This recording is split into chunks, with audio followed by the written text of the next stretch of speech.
What up? What up? What's going on, New Era? It is the 2021/2022 fantasy preview for New Era. We're doing the show to get y'all amped up for the draft. I got my man Raph. Raph, can you say what's up to the people? What's up? What's up? What's up? It's been a long time. Glad to be back. Yeah, the Riddler is back. Good to see you, my brother. Always then we got brother. AC, you looking a little different over there, my brother. Well, you got the glow. Yeah, I got my microphone. Also got hair on my face. I need a haircut, but you know, because some brothers wanted to film today, then you get the Sunday look. So here we go. Sir. Here we go. I'm ready. Sir, At least man. I sound good. I may not look good, but I sound good. Hey, man, look, you look like you ready to do like a late night special, man. Yeah, I'm telling you. The ladies, if you got any problems, call AC. Call AC. LL Cool A. I'm here for you, ladies. I'm here. No doubt, man. Hey, I got a little fantasy problem I need you to help me with. Call up the hotline. Hey, look, the late night waiver chat.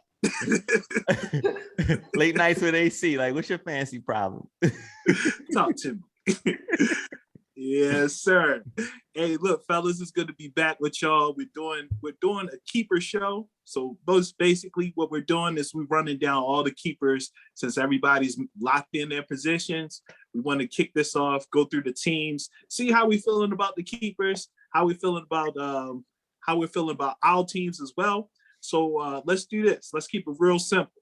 We're going to start from the bottom. We're going to start with whoever has the 10th pick, who we know is going to be Ricky, and then work our way all the way up to the first pick, the biggest loser. That would be me. And then we'll just work through our way through the keepers and talk about each team. So that would take us to the number 10 team. As we already mentioned, this guy's the champ. We try to send him off on the boat. We try to tell him to go fishing. He ain't want to go. Next thing you know, he's the defending champ. So Ricky, he's the first team up. If y'all take a look at his squad, 2 in the possible, I think he needs to change his team name. I don't see 2 in the possible no more. He made some changes. I see Three's company. Yeah, there we go. I like that. Ricky, put that in your notepad. Three's company. I like that. So we got David Montgomery coming in as a new keeper. And then you got some 2 steady Eddies and Devonta Adams and Tyreek Hill. How y'all feeling about his keepers, fellas? Listen, man, David Montgomery, man, he showed last year, if you give him the opportunity, what he's capable of doing. I think his trajectory is on the up. You know what Adams and Hill going to do? I think, you know, Montgomery's going to solidify the 3 core, and I think it's Three's company over on that island, bro. So he's going to make a good run with that chip. So we'll see. But it's looking so good preseason. Yeah. No, Mr. Roker. He's all good. What you feeling about it, AC? How you feel about Ricky's keepers? You know, when the light goes on the microphone, that means I have a thought. You know what I'm saying? Like, if I hear something, if I'm feeling something, the light will go on. Like, man, I just thought of something. So,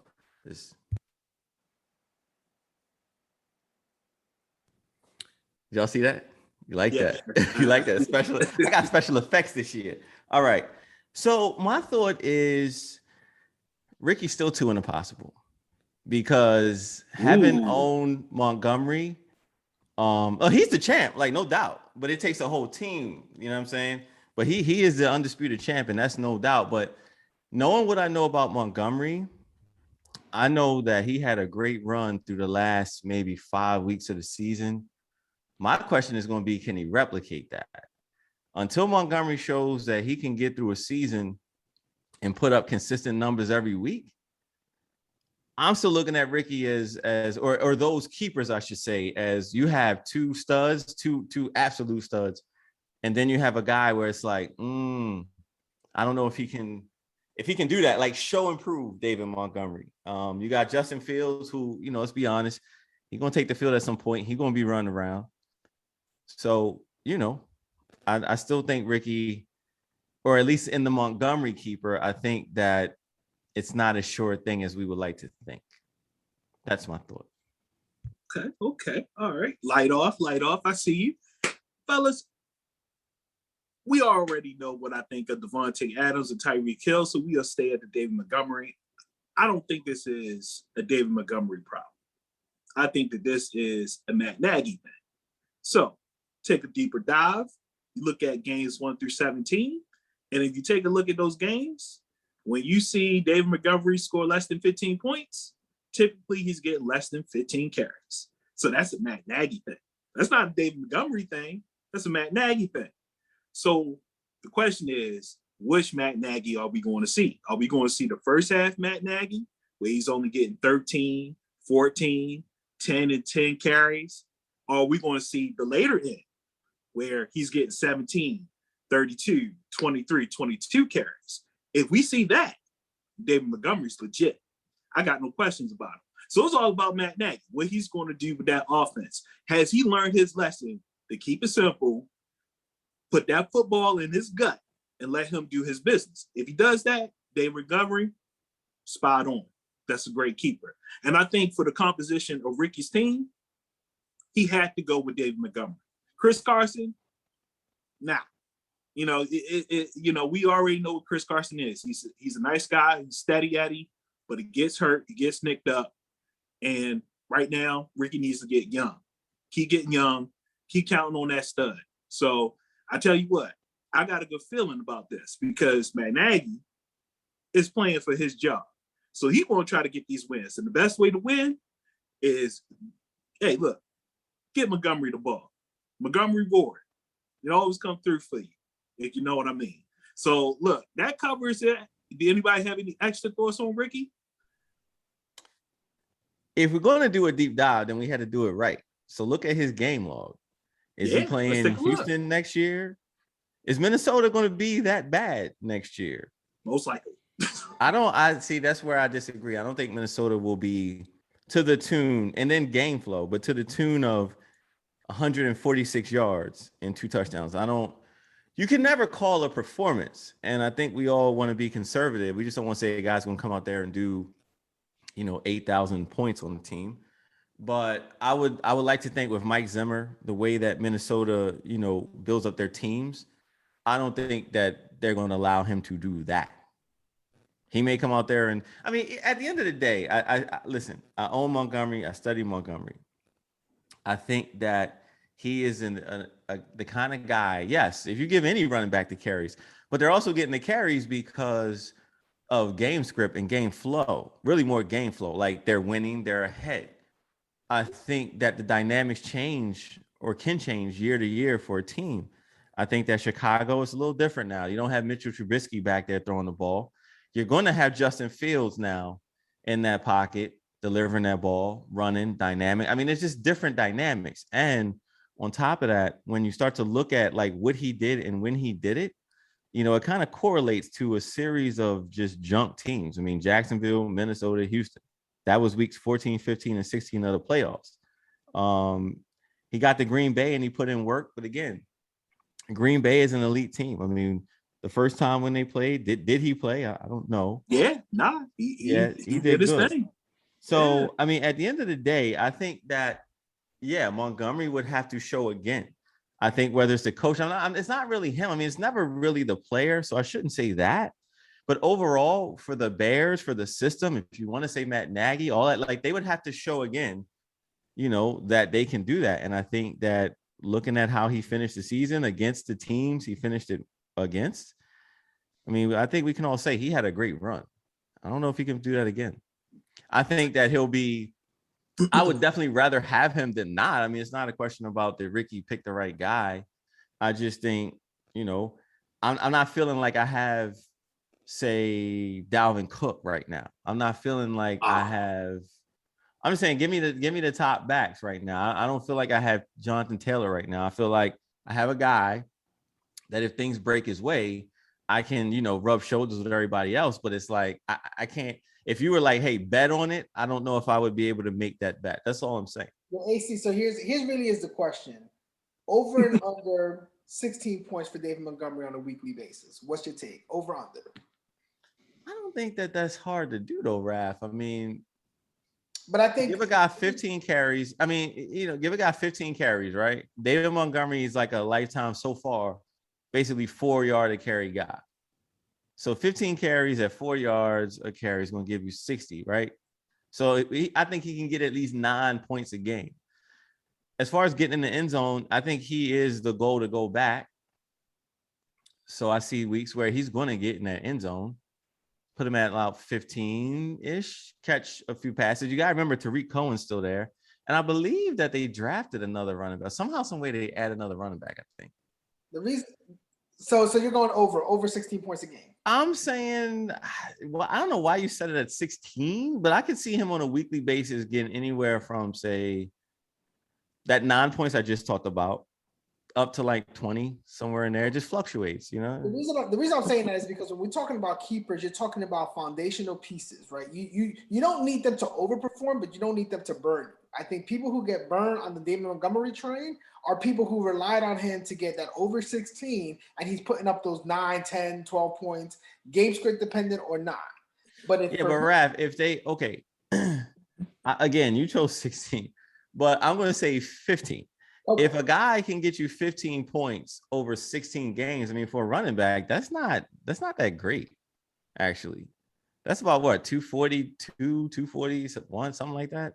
That's not good. I mean, that's like, yeah, I got a guy that, you know, I can plug in every week, maybe a flex, but it's like, is this guy, you know, in the 300 and up category? No. AC, the point I'm trying to make is, as a keeper, right? This is the keeper show.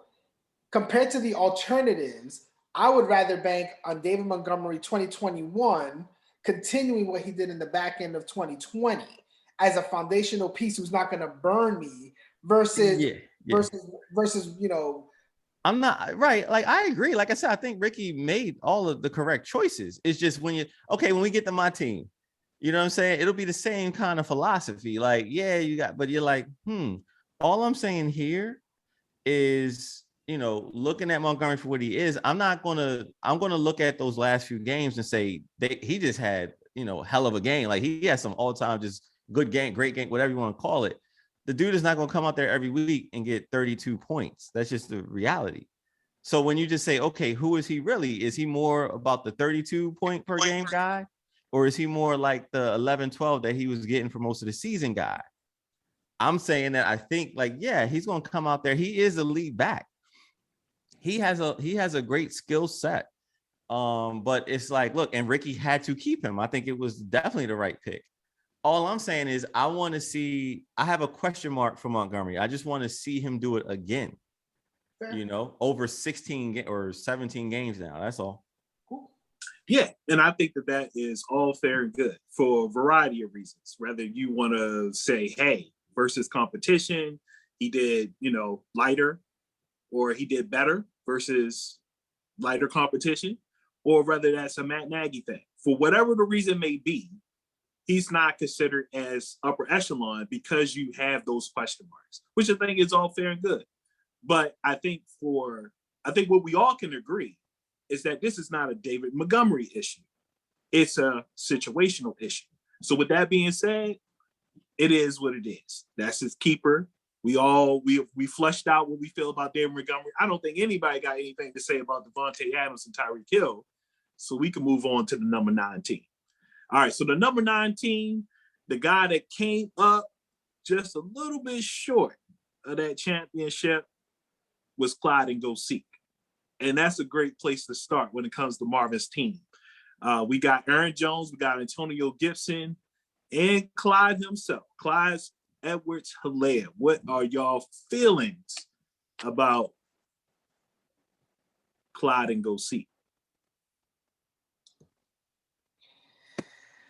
I don't see the light turned on, so you ain't got no thoughts. Jump in. I thought that we were going to Raph. I can jump in. I mean, you know what? I think he was done a disservice last year. I think he was definitely overhyped. I think the tape on him, you know, going into a lot of the credit on him, I think was given because he was going to an Andy Reid offense, and we know what Andy Reid does to running backs. However, I give it, you know, I know I believe he got injured towards the beginning of the season, and that might have had something lingering with it. But I think the true Clyde Edwards Hilaire is somewhere in between. Like, I don't think he's going to be as inefficient as he was at the back end of last season. I don't think he's going to be as rock solid as he was in the beginning of the season. I think it's somewhere in between. You know, I think this is going to be a crucial year for him. I think they're going to feed him the rock. I think they're going to give him what, they'll let him do what he tries to do. I don't know if his leash is going to be that long. I think he has the talent to take the reins and not look back. But I'm taking a wait and see approach before I go into before I'm all in on Clyde Edwards-Helaire. Okay, no doubt. Yeah, I mean, overall, I'm gonna talk a little bit more than just Clyde Edwards-Helaire. I'm gonna talk about some of those other pieces that Marv had. Number one, Antonio Gibson. I absolutely love this guy's cut of the jib. I think Antonio Gibson is due for a breakout. We'll see what happens. I mean, you got Fitzpatrick back there, so look, they're gonna be airing it out. And there's a lot of mouths to feed. There's a lot of mouths to feed. There's some mouths to feed for sure. But I just feel like Antonio Gibson has that type of talent that could really take Marvin's team off. Now, again, as far as keepers are concerned, and we didn't talk about this with Ricky, but I'll address it now with Aaron Jones, could this be the last hurrah? Is this the NFL's version of the last dance with Aaron Jones? Because if you give me Jordan Love instead of Aaron Rodgers, I don't know how I feel about Aaron Jones this year. But you got one last dance with A-Rod, potentially. So I think Aaron Jones is going to be Aaron Jones. He's going to be who he's going to be. So I feel good about those two keepers. Now, let's bring that back to CEH. Basically, the offensive line. I mean, it was in transition. There was a lot of injuries that piled up. And I feel that at some point, Andy Reid lost confidence in Clyde Edwards-Helaire. The way he started bringing in Le'Veon Bell and try to get this guy, touches out the backfield and stuff like that. So I think there has to be a reestablishment of trust. And I think a lot of that's going to come down to the offensive line. The offensive line is everything that people are hyping it up to be. I can see Helaire doing some work. But what I really feel like will help him is catching passes out of the backfield. Now, I don't want to take this 30-minute show into an hour show. So I'm going to just say that and let it go. But I feel like Clyde Edwards-Helaire, much like the Self-Rad, isn't necessarily going to be like kaboom, guess who stepped in the room, but he's going to be solid. He's going to be a solid third keeper. And when you got three running backs, it's never bad. It's never bad to have a guy like that as your flex guy. So I salute Marvin for making those three keepers. I think he did well for the offseason. He should be good and ready to jump in at that number 9 pick. Any thoughts, AC, before we roll on? I see the light. The light's on.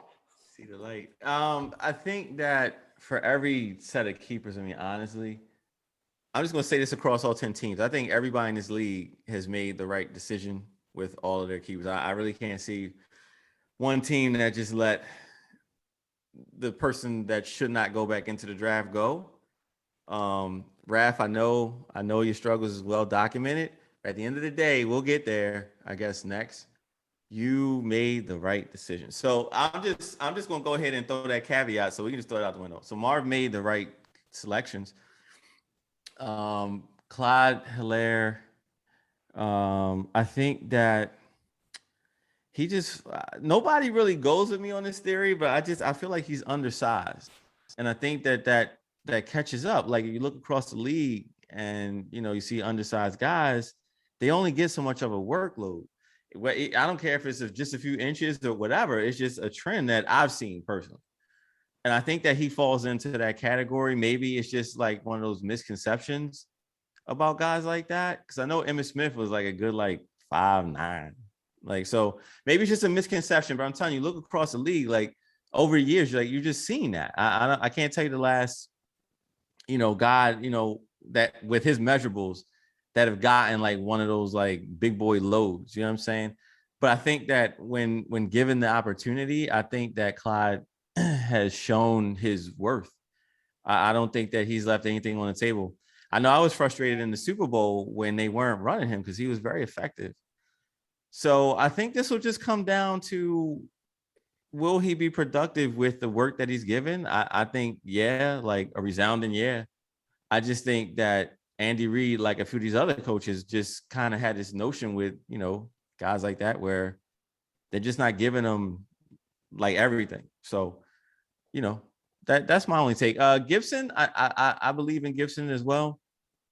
I think from what I'm reading, it just feels like he's just trying to get more acclimated to the role. He was a college wide receiver. So I think that he's just trying to learn and pick up everything. It'll be like an evolutionary thing as he goes further. Jones, I think, no matter what happens in Green Bay, I think for this year, I think that he's going to enjoy another great season. He doesn't have Williams behind him, but now he has Dillon. I don't know how that changes the scope. I mean, Dillon looks like he's a big boy too. So I don't know. I think it's the right guys, though. Like I said, that's the caveat for every team. And the right set of guys, it's just they come with their questions. But I think all 30, outside of receivers, all of the running backs, they all come with some level of question. Somehow, somewhere. So Marvin made the right moves. A+. No doubt, no doubt. All right, so now that we got your opinion on that, we'll move on to the number 8 pick, which is the guy we all love to hate, Gorilla. So coming in with Christian McCaffrey, Dalvin Cook, and with some, I'm sure with some hand wringing, some deals that was trying to be made but couldn't be made, Calvin Ridley. Calvin Ridley's who he chose. He had to throw some fish back into the sea. But as AC discussed, I think you made the right picks. So, Raph, before we put you on the hot seat, we'll go ahead and we'll chime in on what we think about your keepers. Obviously, Christian McCaffrey, Dalvin Cook. What else really need to be said about them? I mean, we talking about 2 top 3 running backs in the league. So you add that on with Calvin Ridley, man, to me, you got, in my personal opinion, you have the best keepers in the league. What I see for Calvin Ridley, me personally, I feel like Calvin Ridley is only going to take a step forward. I know, having Julio there, his presence there, makes a difference. But honestly, Julio missed a lot. He missed a lot of last season, and Calvin Ridley did not slow down. So to me, I don't think that we'll see a similar effect of what happened with Juju when Antonio Brown left. I think Calvin Ridley is legit. He's going to take that step forward. And I think adding in another talent, as Atlanta did with Kyle Pitts, definitely helps with easing things up and keeping things open for Ridley. So with that being said, that's my thoughts on it. I feel like Kyle Ridley, whatever you got from last season, expect that and maybe a little bit more. Yeah, I think that Raph, you kept the right people. You kept the people you should have. I mean, I get. It's almost like having a good problem. Too much of a good thing, I guess. You have your receivers. It's like, who do I keep? I don't want to get into the people you didn't keep in terms of, because that could, draft and all of that. But I think that in looking at Ridley, you got a guy that I think he just does everything from the route running to the catching, red zone, everything, just the complete skill set. And, when you lay it all down, I think, again, you can look at each one. Everybody has their warts or whatever, but I just think Calvin Ridley is just coming in his own as one of the more complete receivers in the league. Like, he's not like this like physical specimen, but he has like 2 left feet. He's not like this young kid. Like, you're thinking like, all right, well, where they at? You got the guy who's peaking at the right time in his career. So sometimes you just got to go with that and be all right with that. And just know you did the right thing, know you did the right thing. That's it. I'll tell you the part of this is a keeper show. So part of the calculus is, what's your window of opportunity to win the championship, right? Are you still building for the future? Is this your last year in? And when I look at my keepers, Cook and McCaffrey, nothing needs to be said about that. We know what they could do. But they're also 25, 26 years old, right? And Calvin Ridley's right in there. So if I'm keeping a core together, I'm keeping a core of right age people together. Ain't nobody waiting to hop on the train while the other 2 are ascending. So, from a balance standpoint, I think I made the right decision. And let the chips fall where they may at the draft and whatnot. But I like what I think last year really showed people. He answered the question marks going into last draft. Could he be the guy? Is he going to take a step forward? And I think he's answered all those questions, and I'm confident that he's going to do what he needs to do. It's going to be Target City over there in Atlanta. Their defense is going to be atrocious. I don't think trash. they're not going to be a run first offense. I don't care who they sign in. So I think that the opportunity's there, and that's half the battle. So you don't care who they're signing, even the head coach. I mean, he's going to at least try to run the ball. He's going to try to run the ball, but I think, but you got to have the person like Matt Ryan's going to air the ball. They're going to run the middle of the field. They're going to get Pitts the ball. They're going to give Ridley the ball, and Mike Davis is going to get the rock. He's going to be their number one going into the season. I think he could be a 3-down back. Obviously he showed he could be the dude. Well, yeah, I mean, again, game flow. It's all gonna be game flow. I wouldn't just say like all of a sudden like Atlanta is going to be just a bonanza of points every week. I think that they are going to consciously try to run the ball. I don't think it'll go that way, but I can see like early game script being like, hey, let's give it a shot. That's all. But I think I don't think that will affect Ridley. I'm just saying. I agree with that. I still think the defense is just going to be basically bottom of the league, and I think that's going to force their game script that makes receiving options that much more, part of the flow. So I don't think it'll affect Ridley. I think he's safe, but Russell Gage, where's yeah. Anyway, all right. No doubt. All right. So that sends us meandering into the number 7th pick, which will be pillaging just for fun. Our man, Jerem Joy. Let's go over his keepers. He got Colin Murray, Alvin Kamara, and George Kittle. So this is a little array, a little sprinkling of everything that you could want. So what's y'all feelings about these keepers? If I were in Vegas right now and I had to put all my chips in, I would tell you I better call the wife ahead of time that says, hey, if this doesn't go the right way, don't be mad. I think as odd as it sounds, I think the safest bet here is going to be Kyler Murray, because he's still going to be that dual threat. He's still going to get you the points on the ground. He got some offensive weapons. He got Hopkins. He's got another year of experience on the league. As long as they can keep him upright and he don't take them RG3 type hits trying to run around the field, I think he's going to be right, top 4 QB at the end of the season. Alvin Kamara, for the stud that he is, who's going to be the quarterback, right? I mean, it's going to, if you got Tyson Hill there, we already know what that did to his value, and they still flirting with, well, we don't know who's going to be starting. Is it going to be the turnover machine, Winston, or is it going to be Taysom Hill, the tight end turned quarterback? We don't know. I think what they should do is just feed him the rock, flow the offense through him, and don't look back. But I don't know how stubborn Sean Payton is, and if he's going to try to be cute with it. I really don't know, and that's going to be a price to pay if he starts being cute with what he knows he should be doing with that offense. George Kittle, listen, he's solid. I think that team's coming back. I think, as long as, the running game can be reestablished, that's going to open up the game for him. If he can stay healthy, he's going to do what he needs to do. Again, health has always been his issue. If he can stay healthy, he's legit. If he can't stay on the field or whatnot, then I think he's going to have an issue.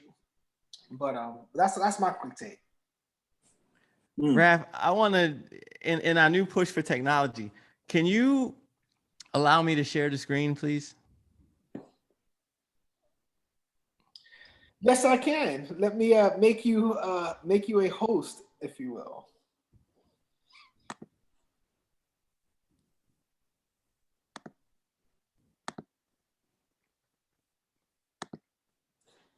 You have been donned. You have the magic mic. Okay. I'm gonna try to share someone to see if you guys can see it. I'm gonna call you Magic Mike. Can you all see my screen share?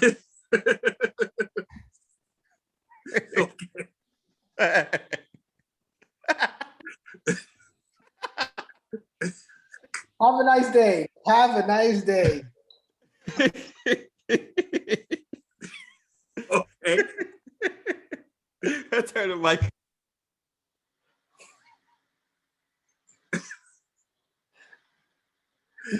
Are you gonna annotate it? Can you explain why your laughter is so gregarious? So, that it required a screen share? You know what? Like, the way I see it, right, is, Germ is a really good competitor, right? Like, he's a really good competitor. I just think that he's about to go through what I'm currently in, like this year. I think that you get to a point with a roster of people where you just kind of one day wake up and say, like Raf said, you want to have this window, but you kind of say, like, this is the end.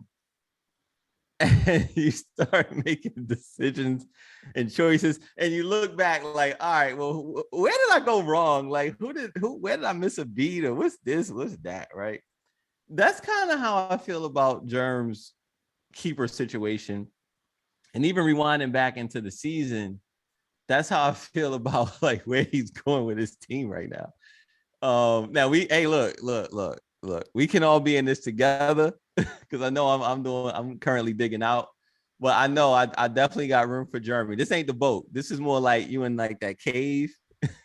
I'm about to give him like that pick and the hammer so he can start like mining for talent or something. Because like you look at his team, right? Like, first of all, like I kept a quarterback too. I mean, it's just, you run out of options. But okay, Colin Murray. Like, if you gotta keep a guy, why not Kyler, right?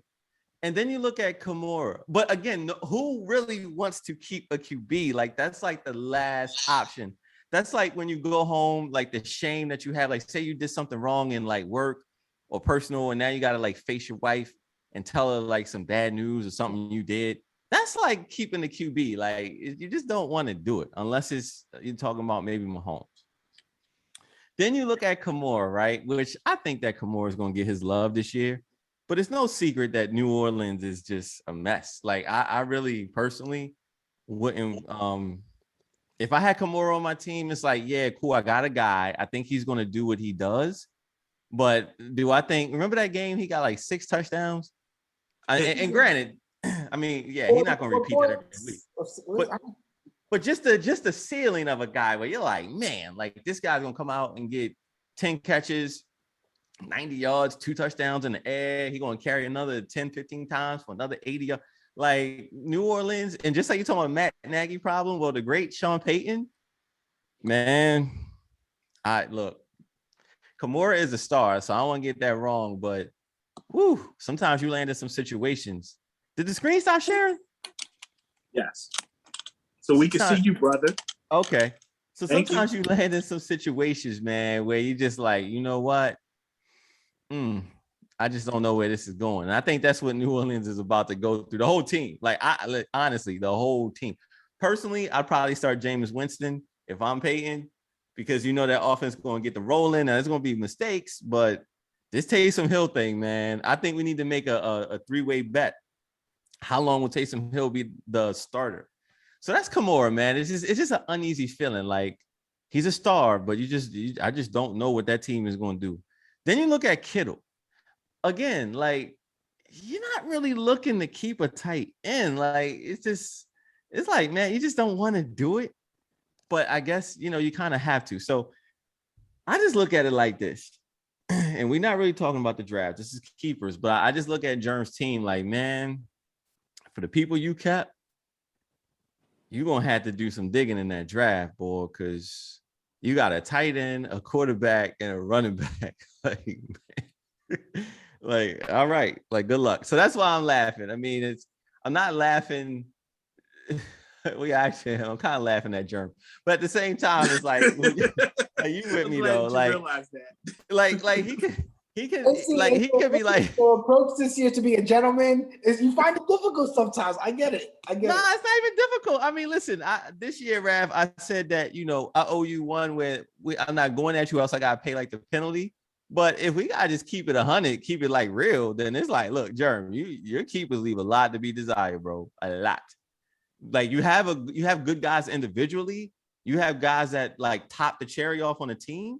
But to say like, look, squad up, and I got a quarterback, a tight end, and a running back who's on a team where like I don't really know what they're gonna look like. That's all I'm trying to say. That's all I'm trying. Like he about to be down there with me. So don't keep a quarterback like me. Yeah. Is it safe to say that misery likes company? You know what though? I'm not miserable, man. I got my pick. I just like I said, I'm in it. I'm in it. You know what I'm saying? He in that lane of right. Y'all both in that lane. You know who you are, and you ain't trying to hide it. Right. It's like we both trying to go to New York, right? But on the turnpike, I'm at like exit like 8. He at like exit 2. You know what I'm saying? Like, come on, Jared, get on, man. You gotta get on at some point. You can't keep taking the street lights. Like I said, my team, Germ's team, we're cautionary tales, and when the well runs dry. It's just, what are you gonna do? Because then you start keeping people that you like, man, Juju Smith. He's just like, man, like I really don't want to be here, but I gotta do it. And I just think that's where Germ was. So that's my take. No doubt. Hey, boy. Germ's keepers, man. Here's the thing. I get, look, Colin Murray, he finished number 2 as QB. So I'm not going to be mad at a dude that keeps a QB if he finishes in the top 3. I can't be mad at that. And I feel like Colin Murray is just beginning. Is there a little caution flag? Can we wave a little caution flag? Yes, because he's a smaller stature guy. You got to learn how to get down. You got to learn how to Russell Wilson that thing where you get your yards and get down. But outside of that, I feel like Colin Murray is going to do what Colin Murray does. So I don't have a problem with Colin Murray. Okay, so then we get to George Kittle. Now, when you talk about the well-running drive, I feel like that's more of a George Kittle thing because it's like, look, this dude is kind of getting older. He's getting nicked up a little bit more, and because of the position. So it's like, okay, tight end is not one of those positions that you keep long-term anyway. But if you do, you only keep them when they're like red hot.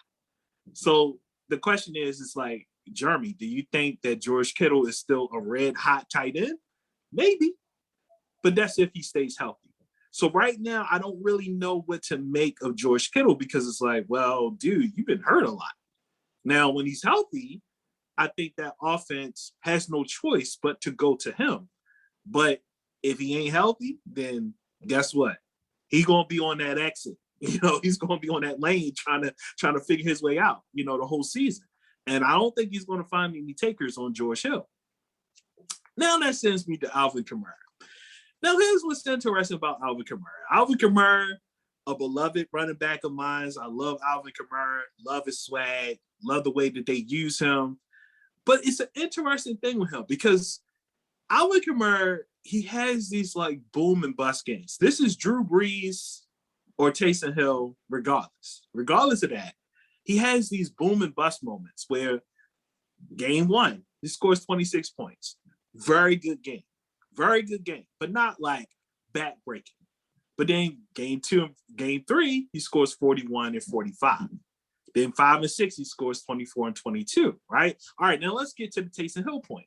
So in games 11 through 14, it's the games that Taysom Hill played. And no doubt, you saw a dip-off. So game 11, he scores 13.1. Game 12, he scores 8.4. But then he kind of picks it back up. So then in game 13, he scores 20. Game 14, he scores 24. Game 15, he scores 20 before he goes off for 60 points. So it's like, is it complete doom and gloom if it's Taysom Hill? Maybe not. But I can say as a keeper, I wouldn't want to be the dude to figure that out. I will say that, again, as we've said with a lot of these guys, it won't be an Alvin Kamara issue. It'll be an issue of, hey, what the heck is New Orleans doing? like you said, AC, if they put Jameis Winston out there, like, yes, Jameis is going to throw like 2 turnovers. He's going to throw 2 picks a game just off his stupidity. But you're going to have a shot. Your offense is going to be rolling. So to me, it's going to be a question of what they decide to do at QB. Taysom Hill, I don't feel like that's doomsday for him. So, but at the same time, I don't think he can reach his maximum potential with Taysom Hill. So, here's a pop question for you. Talking about keepers, dare I say, do you think a mistake potentially has been made by trading somebody like a Miles Sanders that he could have kept versus somebody like George Kittle? Come on, Raph. Come on, Raph. You try to get me to like give away like the secret sauce here.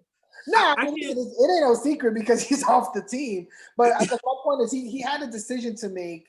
Sure. Made it to the offseason. And I know y'all had your deal, and I'm not talking about your deal necessarily, but I'm just talking about when he was deciding, who to keep, who not to keep. In light of what we're talking about, right? Do you really want to keep a quarterback? Do you really want to keep a tight end like Kittle? He's not Kelsey. When you have an option like a Miles Sanders who comes with his flags, right? There's nothing guaranteed. It's still feeling whatever. Do you? Yeah. Like if you're gonna gamble, you rather is a smarter gamble on the running back or is it smarter gamble on?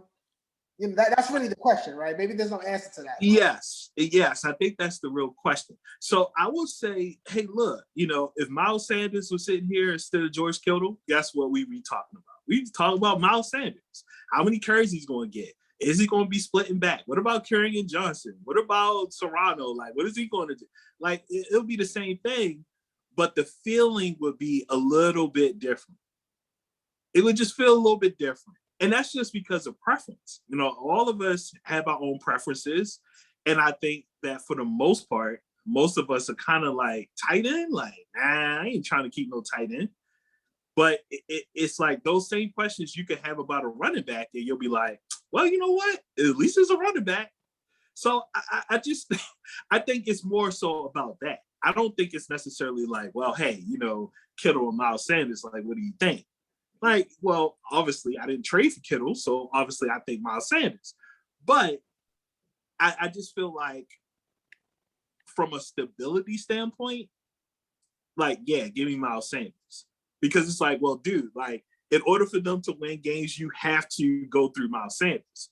I don't know if that's necessarily the case with George Kittle. It's like, yes, he's a part of the cooking, but San Fran is also trying to run that rock. Hey, listen, before we go to our sponsor, my producer's telling me we got a caller out in South Jersey. See, here's the thing, right? Like, you got to really, yes, keep a show. I get all that. But you got to really chronicle Jeremy's off season. I think that he made a business decision and he was ready to stand on that decision and move forward, I guess. He basically said, look, I can't keep, there's interest in the guy on my team. I can't keep all 4 of these guys. I got to choose. So I'm obviously not going to get rid of Kamara. So, all right, there's interest in Sanders. So he moved on. But I also think in looking at it for what it's worth, and again, I've had Sanders in the other league for 2 seasons, study him very well. I think that Jeremy, his thought was like, let me salvage what I can. He also didn't have that 5th round pick, remember? So it's like, all right, I can only keep 3 of them. I won't have a 5th round pick. What's the best way or the least painful way to move forward and still, get back into the draft? So I think he made his decision based on that. Again, like, I think that everybody has their warts. I mean, Sanders, look, man, it's not about Sanders. We've said this. It's about that coaching staff. There's a lot of other factors. It's about, at least right now, until I guess final cuts come through, it's about all the multitude of other running backs they have on that team, how they're going to be used, blah, blah, blah. So I think for what it was, at least Kittle is a certainty. Like, you're not going to get a headache with this guy. Sanders could be a situation where it could potentially be a headache. Like, if they don't utilize him the right way, it could be a headache where some games he comes out and he looks like the man. Because personally, in a vacuum, I think that Sanders is the guy. I just don't think that he's going to get that kind of love. So at the end of the day, I think Jerm kept the optimal 3, considering his situation and the moves he had to make. So that's where I stand on that. Yeah. No it's doubt. Just, again, like sometimes your roster just runs dry. Like you just get to the end of the road, man. Like you reach the end of a certain squad and you just got to start to retool. So that's it. Yeah. Yeah. And if, Drew Brees was playing QB, I think we would be feeling a lot different about Kamara, which makes us feel a lot different about his team altogether. Because look, very rarely are you going to have 3 keepers where every single dude is like, yo, don't even question it. Like they're a made man. Like for most of these keepers, there's going to be a guy where it's like, I wonder, So to me, he just has 2 guys where it's like, I wonder. That's not that far off from everybody else's team. So I agree with your points. And then, like you said, it's like, all right, if I'm on the edge, the only way to get off the edge is to have more picks. So I got to trade something. So he went with what he could trade. So that takes us there.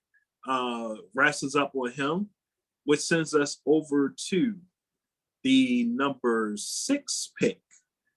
Bad News Bears. His keepers being Chubb, DeAndre Hopkins, and Joe Mixon. So for me, I feel like Chubb and Hopkins, you kind of know what they are. What I will say, I will take a little time to talk about Chubb. I will say that I was pretty impressed with his season, considering that, with the Cleveland Browns, his first year with their new head coach, you really don't know what Stefanski is going to do. Like, yeah, he's going to run the ball, but then it's like you got Kareem Hunt. So it's like, well, how much would that really eat into Nick Chubb? But man, this dude, I owned him in another league, and I can say, like, man, having Nick Chubb felt good. Like this dude, he was doing his business. Now, granted, like, would you like to see him catch the ball a little bit more? Yeah, that'd be nice. But when it comes to churning and burning, getting those touchdowns, he was doing it. As long as he was healthy, he was doing it. So I feel like the questions in regards to Nick Chubb has been answered. So he's good. Like, he's good in my book. I don't think there's anything to, like, question about. Maybe you guys might have some questions about him, but I don't. I think, if anything, it's more the Joe Mixon. Yes.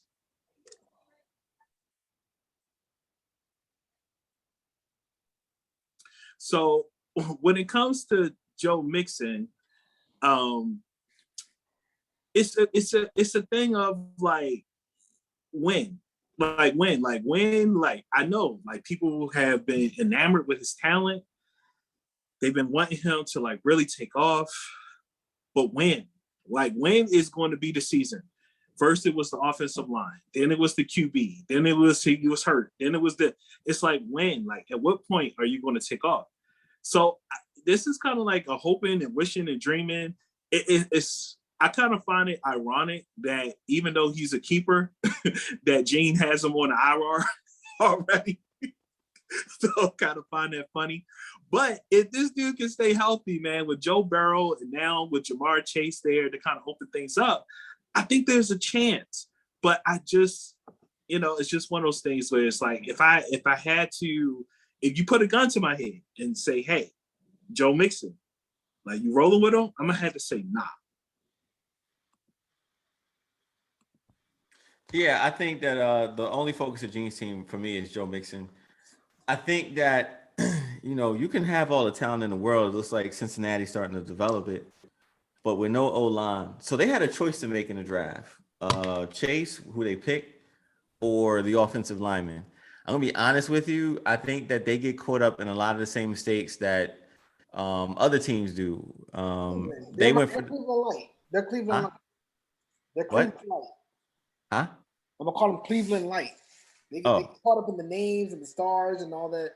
Well, Raph, see, Cleveland, they built their team the right way. I mean, outside of Baker Mayfield, they went to the trenches. Like, that's how you're supposed to build it up. And now they're seeing the fruits of that labor. Yep. Totally. I think that Cincinnati, again, like, Dallas used to be like that, like, just drafting all position players. And it's like, yeah, but what about the fundamental, the nuts and bolts of your team? And I think that's where Cincinnati fell off. Like, yeah, I mean, Chase on paper, like, yeah, but man, you got to build up that O-line. Saying all that to say, I think that Joe Mixon, yes, injuries to Vern's point, but I think he's really, the whole team has been severely, they've been undone by the lack of offensive line talent. So I think it's going to be another issue for them next year. I think Mixon is talented. I just don't think that they built that team the right way. And he is suffering those consequences. Like, there's only so much a man can do if you don't have people blocking for you, QB or running back. Like, there's only so much. So, and as it translates over into Gene's team, I think it's going to be another year of like, yeah, you get Mixon in the right games. Like, yeah, go do your thing. But it could be another year of like, man, Mixon is having some issues, whether it be injuries or just superior defensive fronts that he's going up against. So I don't hold that against him, the Bengals or Joe Mixon. For Gene's team, I'm actually shocked that in the offseason, like because we left off with this kind of saying it without saying it, just would Gene be one of those teams looking around, maybe not. I don't think we can fault him for not, roll the dice on Mixon again. But I do feel like, in a way, if he wanted to move on, show Mixon the door, nobody would have been mad at that. So let that brother go. Yeah. Yeah. I mean, and again, it's not because of Mixon himself, but just because of the variety of reasons where it fundamentally may not work out. So it is what it is, but nonetheless, he capped him. And he got a shot, got one more chance, in the words of Biggie, to make something happen. In order to keep this show from being 2 hours long, we're going to move right on along to Mahomes Don't Play That. Obviously, there was a big trade made with Patrick Mahomes involved. So he's kept him along with Austin Eckler. Interesting. And another tight end, Travis Kelsey. Sounds like one you should keep. So, Raph, let's get your thoughts on that. Kelsey's a no-brainer. I mean, the positional scarcity, he puts a wide receiver one numbers. There's nothing more that needs to be said on that. He's going to eat. He's going to be the rock of that team. I am not sold on, at least with the crop of quarterbacks and the way the league has changed, keeping these QBs. I'm just not a fan of wasting that kind of, because the position is so deep. Like, if you think about who finished top 3 last year, where were they drafted, right? You're talking about these quarterbacks. You can find quarterbacks in the mid to late rounds, and they have just as much likelihood to finish top 5 as the 5 coming out, ADP wise. So while yes, Mahomes is a stud, he's going to put up the number. Like, we get it. I'm just saying the difference between Patrick Mahomes and some of the other dudes at the end of the day is not as great as if you would have, you build your team around the court, running backs and these wide receivers, or a Travis Kelsey if you're going to keep a tight end. Austin Eckler's a PPR machine. I was never, and I said this last year, I'm just not an Eckler believer. That's just my personal philosophy. But I get it. In a PPR, he's that dude. We're gonna see how it plays out. I think that's a lot of capital. When you keep a quarterback, you really do limit how you can build the rest of your team, because it's such a deep position, and it's if you got to keep him, you keep Mahomes if you got to. If you got to keep Dak, you keep him if you have to. You keep Murray, you keep him if you have to. But hey, listen, you make those choices, and if it works out, it works out. But Brett's gonna, we'll see how he does. He has a certain. You're talking about Plum. He has a certain tendency in the draft to do certain things that I don't know if it bodes well when you start out like this. But that's just my. You're talking about Plum, not Brett. Sorry, Plum. I meant Plum. His former owner. Hey, so look, is this kind of based off of your Lamar Jackson experience? Is this perhaps weighing a little heavy on your heart there, Raph? Man, it hurts deep. Nah, man. But you know what though? The difference between Lamar Jackson, truth be told, the difference between where Lamar Jackson was at this time last year and Mahomes is Lamar was doing things the season before, that just hadn't been done. He was putting up running back 1 numbers and QB 1 numbers, right? And you're basically checking all 2 boxes in one stone. That's hard to replicate in your lineup. It's also hard for him to replicate. Well, yeah. Listen, I get it. I get it. So to keep him hoping he can do that, that's one thing. But there, Mahomes ain't running for 12 touchdowns, and he may throw for 5,000 yards, and that has his value. But with these dual threat quarterbacks, in my philosophy, unless you can get them the touchdowns on the ground that warrant their, like, I don't want these TDs to go somewhere else, I'm gonna keep it on my team. To me, it's really hard when that position is so deep. That's just like my team. But as great as he is, Plunkett is in another situation. Again, if I had the smiley face still up, I'd be like, flash it again. Plunkett is in a situation, albeit with better talent overall than I would say than Jeremy for 3 keepers. He's in that same kind of boat where you've reached the point in your roster. I don't want to call it the end, not when you have Mahomes and Kelsey, but you reached a point where you have to ask yourself, like, where is this really going? I agree with Raph, like the QB thing. We'll get to my team. It'll be the same kind of analysis, but it's like, okay, Plunk, like, are you going to be a competitor this year? Are you looking to rebuild? What are you really doing? Because you're keeping guys consistent with that of an owner that's going to have an uphill climb in the draft. It's like, okay, and we're not going to get in the draft, and I get that, but you decide to keep a QB, a running back, and a tight end. This obviously limits, like you said, Raph, what you can do in a draft, but only based on what your goal is for the next season. So it's like, yeah, I mean, you got guys that are like the cherry on top. You get Mahomes, that's like the cherry on top of a team. Kelsey is the cherry on top. Or if you just want to dive in and say, I have an advantage, okay, cool. Eckler, there are a lot of stronger running backs, but I think Eckler is productive at least. But overall, it's like, well, Plunkett, like, you have one of those transition rosters. I think that's what we need to caption it. Like, Jeremy has a transition roster. Plunk has a transition roster. I would say I have a transition roster. And you got to figure out, what are you really trying to do here? Because whoever you're coming with, like you said, Raph, competitively, you could find a QB to match up with Mahomes, at least for a day, but then what about your other positions? How do you stack up there? And it's like, okay, you got Kelsey, cool. But, what about the rest of your slots? So Plunkett kept the right people. He's another guy that for the right trade, depending upon where he is in the spectrum, if you saw him make a move in the offseason, I don't think anybody would be mad at that. So that's how I see Plunk's roster. Yeah, I feel like everything considering, Plunk had to fundamentally keep Mahomes because of what he gave up. But at the same time, yes, if he decided to, like, whatever, like, you know what, just wash that away, like, I gotta go with something else, I wouldn't have been mad at that. But nonetheless, I feel like y'all fleshed it out well.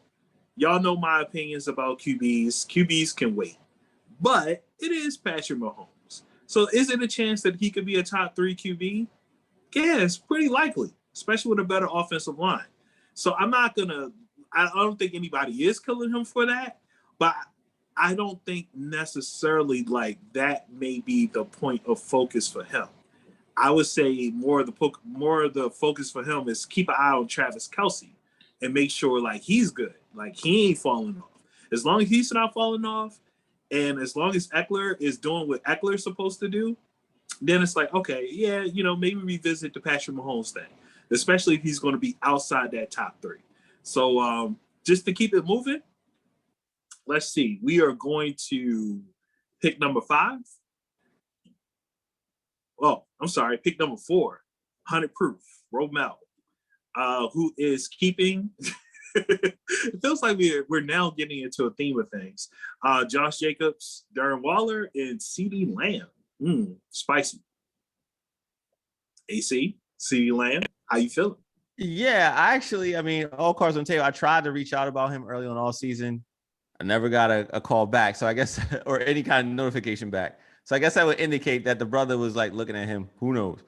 But I think that that's the right choice for Mel. I think that, I'll be honest with you, I mean, this speaks of like Raider love, because the way I see it, man, again, I'm gonna tag this a transitional team, keeper setup, whatever, because I get it. Josh Jacobs, that was a pick. You got to roll with him, but man, he in my mind at this point, Josh Jacobs is more of on a full lineup. He's more of like a number 2.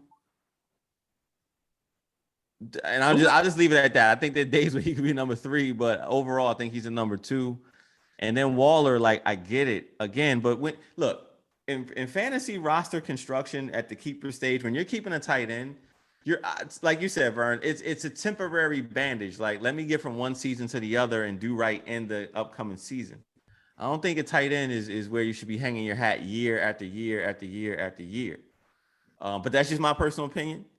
But at the same time, the Raiders, like, that's when you know you love a team, man, because like they've done a lot of like missteps, and to be like, I'm running it back with these guys, is like, I mean, as a team owner, to be like, I'm running back with them despite what you see going on there, I'd be like, man. But again, I think Romel kept the correct 3, the right 3. I think that, again, individually, they're all cherries on top. Like, if you have a running back room and you can add a Jacobs coming in as your number 2, your number 3, you're like, all right, cool.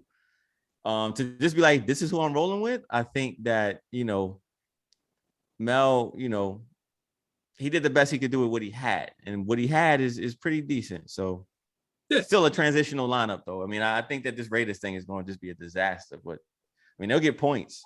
They'll all get points, but I just think Gruden has done a lot to just destroy that team. So transitional tag, you know what I mean? That's how I see it.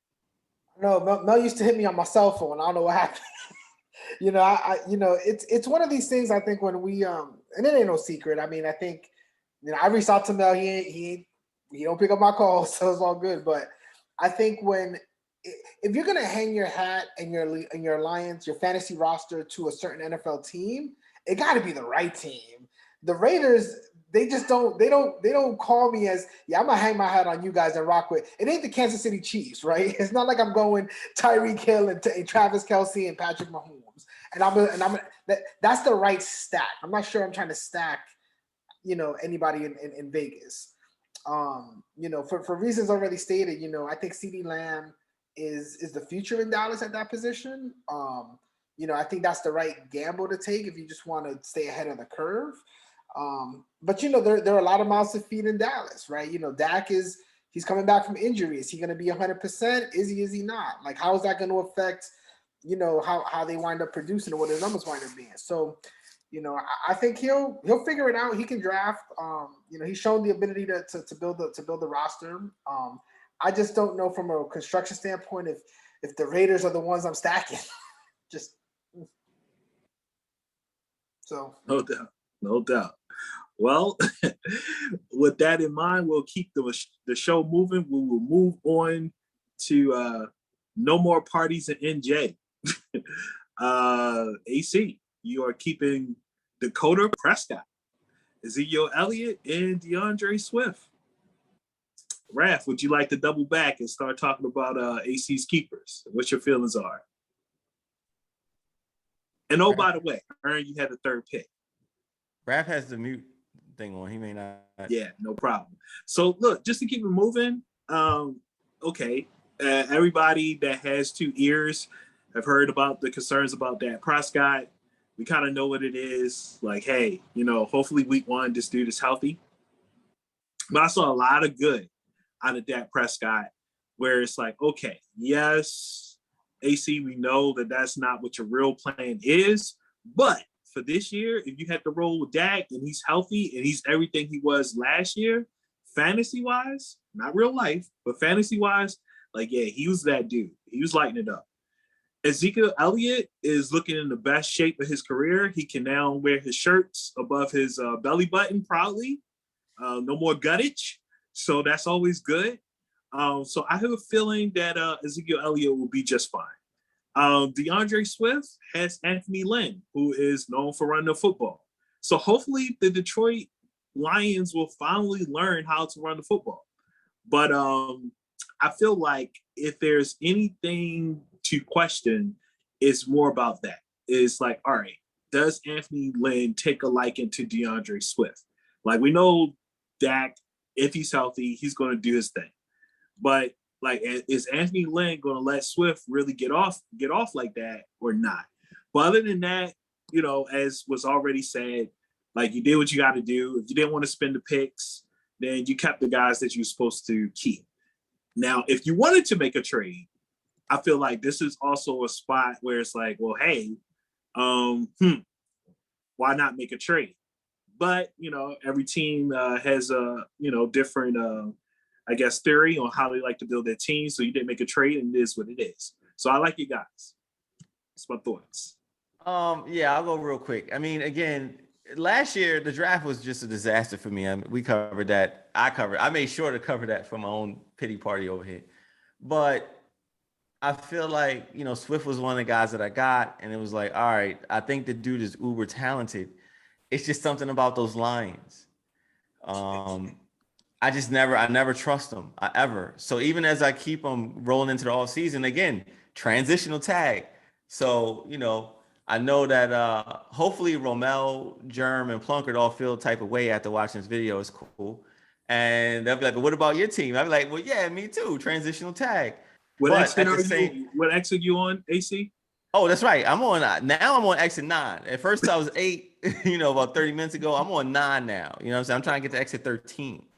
So, if we had to give that, maybe that'll be my thing for the year. Like, where are you at on the turnpike? And I think that Jeremy's on exit 2. Mel is around exit about 5. Plunkett is at like the rest stop right now. You know what I'm saying? Plunkett had to grabbing stop some snacks, he had to the machine up. Right. So, Rafa, you're like a police officer with the flashlight. Like, I don't got a microphone, so this is me hitting my button. Oh, you're gonna let me, So at the end of the day, like I look at Dak where it's like, all right, what are my options? I can keep the receivers or any other mess that I got in the draft. And it's like, well, there ain't no other mess in the draft. I didn't trust obviously Juju, Chris Godwin, So it really just came down to if Dak is a guy that you feel can get points for a season, roll with him. It's not my intent to, keep him much longer. Zeke is Zeke. Like, you just got to ride on your horses. I mean, they're entitled to have a down season. The O-line, it was all trash. And then, again, you go to Swift. Anthony Lynn, personally, I do not like this dude. I think he's bad news for Swift. But, again, he's a running back. I've heard from the head coach who says, look, we want to use this guy. So I'm really hoping and relying that he will do that. Swift is not a guy that's going to get you 300 carries. Swift is going to give you about 200 carries. And hopefully he can make up the rest of the production with his pass catching prowess. So I think, if I had to rank him, I think Swift comes in as a running back 3, but he's my 2 for now. I mean, we got the draft coming up. But I don't like anything about Detroit. I don't really care for Swift's team. Again, he's a question mark, but comparatively speaking to the rest of my lineup, like Swift, you coming with us.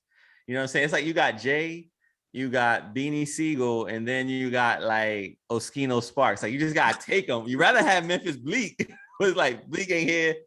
I'll just take you for now. As far as making a trade, again, y'all know me, man. I gotta analyze the whole board, and I gotta always put my team in the best position that my 2 eyes can see. And I just felt like for where I'm at on the turnpike, man, it's just like, look, if I give up picks, I'm lessening the chances for me to get talent in the draft. And that's just paramount, like, especially because it's like, all right, I'm coming out and keeping a QB. So I need as many chances as I can get to add people. You trade away those picks, then it's like, all right, well, I'm probably not keeping the QB, but now I'm down picks. So, weighing all that and the prices that, I talked about with a lot of you, people that will see this and then YouTube, then it's like, look, I gotta go with the good old fashioned way of building my team. So that's that. But trust me, it is very enticing, but sometimes you just got to hold back, man. So that's where I was at with my team. Man, listen, I'll sum this up real quick. Not all transitions are created equal. I think the difference between your transitional team and the transitional teams we spoke about previously is you're not hiding what you are currently, right? You're not going out there with your chest out saying, yeah, I'm here to compete. It's like, nah, man, listen, I'm coming in, I got my pieces, but I don't feel great about it, but I got a plan, right? So I think in that instance, you're going into, it sounds like you're going into the draft for the future with a plan, and you're gonna try to build your roster on your team out for the future the right way, as opposed to crying. Well, I mean, the purpose is to compete every year. Like I'm going to construct a team to compete, but again, you have to ask yourself when you look at the whole picture of your team, where are you at? Like I could keep doing a lot of 1-year runs, and then at the end it's like, well, I ain't got nobody.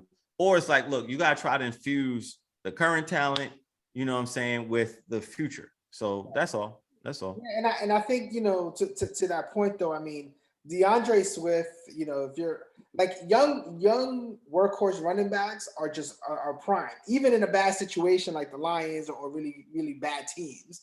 So, opportunity is everything. Even on bad teams, opportunity is golden, right? So I think, what he does with that opportunity, we'll see. But like they got Penny Sewell on the front line right there. So I mean, they got some guys in the trenches that should make his life a little easier. But just that whole offense. All right, the Lions are going to suck. Like there's no, they're going to suck. Like as the blue comes up, they're going to suck. The hope is that if they're getting their brains beaten, Swift is catching passes. That's the hope. Yes, they're going to suck though. Like it's going to be bad. Adrian Peterson's going to be their RB1 way through the season. Like what are they doing? But it's just some teams you just don't want to get stuck with. It's like, man, the Lions, man, like damn. But it's I feel you. But yeah, man, listen, best of luck to you. Word. All the best. Well, hey, it can always get worse. So speaking of which, who's next? Speaking of which, the number 2 pick, Baskin Dobbins, who has kept Derrick Henry and appropriately J.K. Dobbins and Stephon Diggs. Again, so if you're going to stack some players, you want to stack players on the right teams that have really strong quarterback play, like saying a stack, but you want to, so like Stephon Diggs, if you can get a wide receiver who's attached to somebody like your boy Allen, who can throw for 5,000 yards, is accurate, got the long ball, that's a great trajectory. You know what I mean? J.K. Dobbins, if they give him the rock, if they do what they're supposed to do, if he's not looking at 7 or 8 in the box, which with that wide receiver core, that might be exactly what he's looking at. He could do some things. Derrick Henry, until his legs fall off, you ride that horse until you can't no more. You know what I mean? So, but I think as keepers go, those are 3 solid keepers. I'm gonna call it past, present, and future. So I think he has his bases covered, and we'll see. I think that Brett hit the home run, man. I mean, again, who else you gonna keep? Yeah. But the Ravens, man, they have made a concerted effort to give Jackson everything that he needs. And I think that'll translate to Dobbins as well. Like, what more can you want? I know that the rookie has to get surgery, I believe, but he'll be back. Watkins, Brown, you got your deep threat, your intermediate guy, you got your possession all-around rookie, you got the tight end. The Ravens always going to come out with an O-line. So Brett hit the home run. I mean, even if it was like, look, it just got to be this way because these are the best guys. But if we're reviewing it, Brett is in a great place. So he's in New York. He done got off the turnpike, paid the tolls, went over the bridges. Like he there now. He about to get out the car and go inside of his wherever he going. He pulled up to the to the $60 parking spot. Yeah, Brett is good, man. He good. Ain't no more to say. He good. All right. So that sends us to, as they would say, we saved the worst for last. The number 1 pick and new team name. Hopefully it's a kiss of death, not for him, but for other teams. Kiss of death. I have kept Saquon Barkley, Jonathan Taylor, and the newly cemented Miles Sanders. So I'll say this. I saw that shake of the head, AC. I saw that. I saw that disappointment. I ain't hiding it. I mean, listen, I'll say this. Vern, I think, we've all been doing this long enough with each other where we look at each other's tendencies and we already know what I think certain owners like to do with their teams. And I think it is no mistake that you like to stockpile these running backs. It's just what you do. Like anytime you can just bring them all home, fill the stable with the horses. That's what you're gonna do over anything else. And I think this is a reflection of that, and the fact that you got the first pick. Ain't no secret, I think, where you're going with that first pick. So with that said, that's a good position to be in. It's almost like you buy enough of them tickets, some of them got to hit. I think last year, because the misfortunes with Barkley's injury, here's the thing with Barkley, right? And I think people don't speak about this enough, and I'm a big Giants fan. But like when they stack those boxes in New York, his yards per carry aren't through the roof, right? It's like they're just not. Like he's elusive, he's dynamic, he's a star, he's a stud by stud, as they come in this league. But on the Giants, man, it's like that O-line, it's just like they've tried to patch it up, draft it up. They put, I can't knock them for the moves that they've made, because they've at least invested in the positions. But like, I still don't think it's going to be a good offensive line this year, and I think that's really going to put a cap, I think, on Barkley and him coming off of a major injury. I don't know if I'm in a rush to just throw him out there to the Wolves again. Like, I don't think he's interested in that either. So, that may kind of maybe that was part of the calculus. Who knows? But man, you got some studs. I'm not a Miles Sanders believer. I have him in the other league. He's on my do not draft list. Whatever. Like, I'm good. I've seen that story before. So, but nah, man, listen, Jonathan Taylor, I think, he's physically special, like a specimen. Like he has the prototype of a true RB1. I think he's gonna, in Indianapolis, they always have a confident front. I think they're gonna be a run first team, no question. And I think he's gonna get his. I think Barkley, if they don't kill him, he's gonna get his. And Miles Sanders, we'll just wait and see, man. I don't know what the Phillies are doing. So Devonta Smith looks good, right now, but like they've been down that road before, man. We've had the Jeremy Maclins, we've had the, you name it. And they try to roll out these 4 or 5, running backs at a time. So if they can commit to him and they give him the 20 plus carries a game and they stop playing game, they don't Darren Sproul him, then I think he's gonna be all right. But it's the Eagles, man. So we don't never know what they're gonna do. I think that because it's so eerie, like just going off on a tangent. Me and Vern have essentially the same two. We got Barkley and Taylor in another league. So I'm not going to sit here and be like, oh, man. And then the other league, I'm like, yeah, I'm good. Like, you can't do that. You got to be consistent. The Miles Sanders thing, I had him in the other league, and this was the first year I let him go. I think that Miles Sanders is as talented as any running back in the NFL for what it is. Obviously, there's some Derrick Henrys out there, just physical beasts. You got, like your Dalvin Cooks, just speed demon, can do it all, just get down that field. I think Sanders is right up there with all of them. Personally, just the talent level of this guy. The problem that I have, and again, there is something for the football in the area that you actually live in. And I said this, or the team that you follow, because you're just going to hear things. And, I'm here with these stupid Eagles people, and you hear, you follow the team. I can't say I don't like where they're going. I just don't know where they're going. I really don't. Like, I don't know. I want to say they waived Kerryon Johnson. I want to say that, but I'm really not sure about that. Nope, he's still there. Okay. So as it stacks out, you got Boston Scott, who in his right is a good running back. You got the rookie Gainwell, who is no joke with catching passes. You got Kerryon Johnson. Then you have Jordan Howard. Now, at some point, I got to imagine, just for roster considerations, they're going to drop. They got to drop like at least one of these guys. But I just don't know what they're going to do. I think Sanders is the starter. But Philly's a headache. They're just a headache. I would have thought the old coaching staff, with them leaving, come bring in the new guys, but the new guys they're all from the same coaching trees. So, and in Indianapolis, they did it the same way, like all of these running backs. So, having said that, there's still a utility in a guy who goes in the draft in the top, 4th round, 5th round. So I think if Sanders comes in the draft, he's fallen in that same category of guys. Like, I don't think he fell off a cliff. I think that Vern was in a position where he had to make a move because of the Thomas thing. I just don't think if it were me that I would have targeted Sanders. Sanders to me is just a wait and see guy. I mean, at this point, he's either going to like do his thing and Vern looks like a genius, or he just comes out and he's consistent with what we think. And I still think that role gets Vern points. I mean, you're talking about at the very least a flex guy.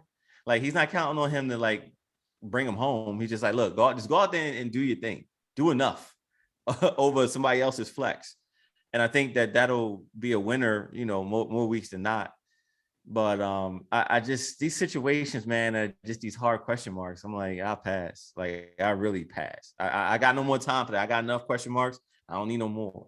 So with the other two, Barkley, we said this, man. It's been well chronicled, I think, in real life and in fantasy, whatever.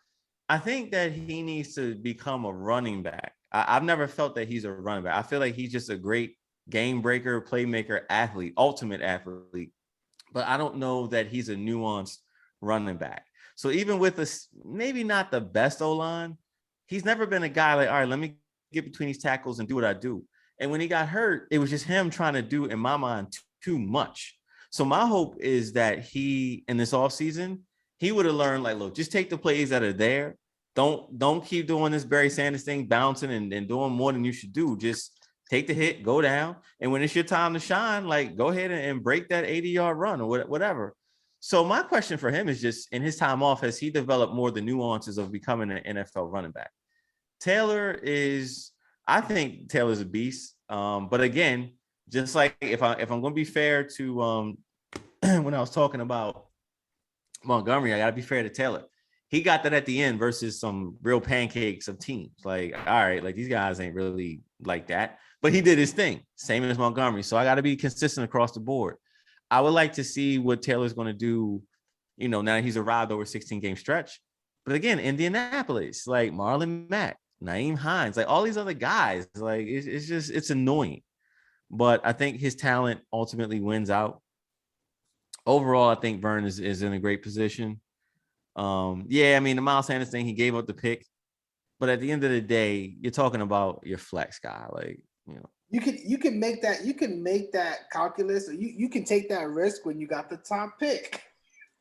You know, you can give up. I mean, that's an insurance policy. That's a luxury that no other team has, right? So I mean, yeah, I totally agree with that. But see, here's the thing: where you have the top pick and you have 2/5, you've now had to release one of those picks to get that guy.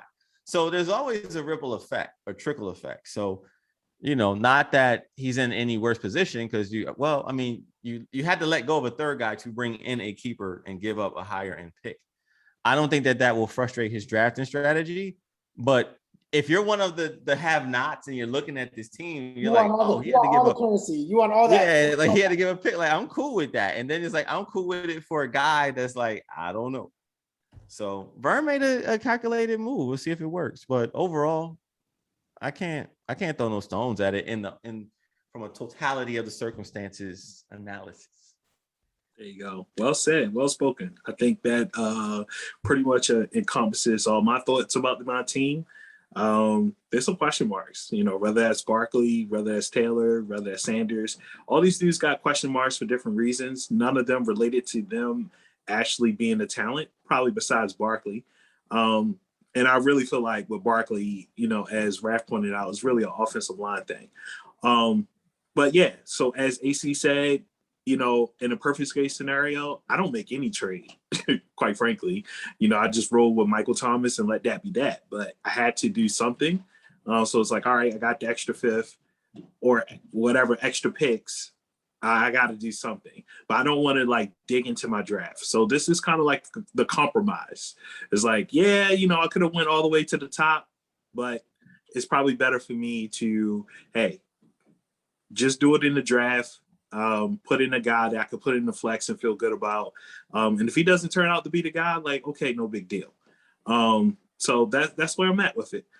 So that completes the entire rosters for the new league for the 2021 upcoming draft. And that will complete our show for this afternoon.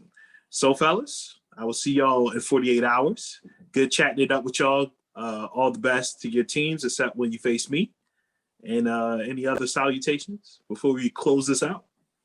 No, just good luck to everybody. Zoom link to follow. Stay on your phones. Check your, do what you got to do. We'll reconnect with the league on Tuesday at 9 o'clock or 8 o'clock. 8 o'clock or 9 o'clock? 8 o'clock your time, 9 o'clock our time. Yeah, we'll reconnect then. And until then, this is Coast to Coast. Peace. And we out.